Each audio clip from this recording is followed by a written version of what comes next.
Phone එකේ තියෙන data වලින් වැදගත්ම data කොටසක් තමයි අපි save කරගෙන ඉන්න contact numbers ටික.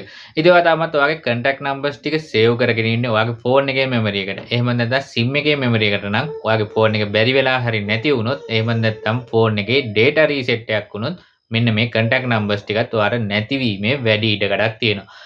ඉතින් අද මේ වීඩියෝ එකෙන් කතා කරන්නේ ඔයාගේ contact numbers ටික කොහොමද Google account එකට move කරන්න කියන එක සහ ඉදිරියේදී ඔයා save කරන සෑම contact number එකක්ම කෙලින්ම ඔයාගේ Google account එකට save කරගන්නේ කොහොමද කියන එක ගැනයි.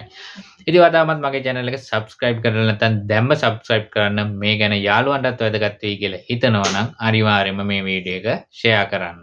ඉතින් ඔයාගේ phone book එක මේ විදිහට open කරගන්න. ඊට පස්සේ මෙතන තියෙන ඉරි තුන touch කරලා මෙන්න මෙතනින් ඔයාගේ all contact select වෙලා තියෙනවා නම් මේක උඩ touch කරලා බලන්න ඔයාගේ contact numbers ටික save වෙලා තියෙන්නේ මෙන්න මේ විදියට phone එකටද කියලා.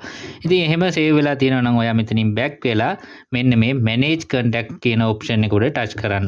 ඊට පස්සේ ඔයාලට බලා ගන්න පුළුවන් මෙන්න මෙතනින් තියෙනවා move contacts කියලා option එක. මේක උඩ එකපාරක් touch කරන්න.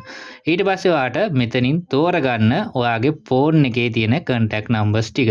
ඊට පස්සේ මෙන්න මෙතනින් done දෙන්න. done දීලා ඔයා කරන්න ඕනේ ඔයාගේ Google account එක තෝරලා මෙන්න මේ විදිහට select කරගන්න. ඊට පස්සේ මෙන්න මෙතන තියෙන move කියන option එක උඩ එකපාරක් touch කරන්න. එතකොට ඔයාගේ phone memory එකේ තියෙන contact numbers ටික ඔයාගේ Google account එකට move වෙනවා. ඉතින් ඔයා අලුතෙන් contact number එක save කරනකොට add contact වලට ඇවිල්ලා මෙන්න මෙතනින් ඔයාගේ phone memory select වෙලා තියෙනවා නම් ඔයා save කරන්න කලින් මෙතනින් Google account එක select කරගන්න.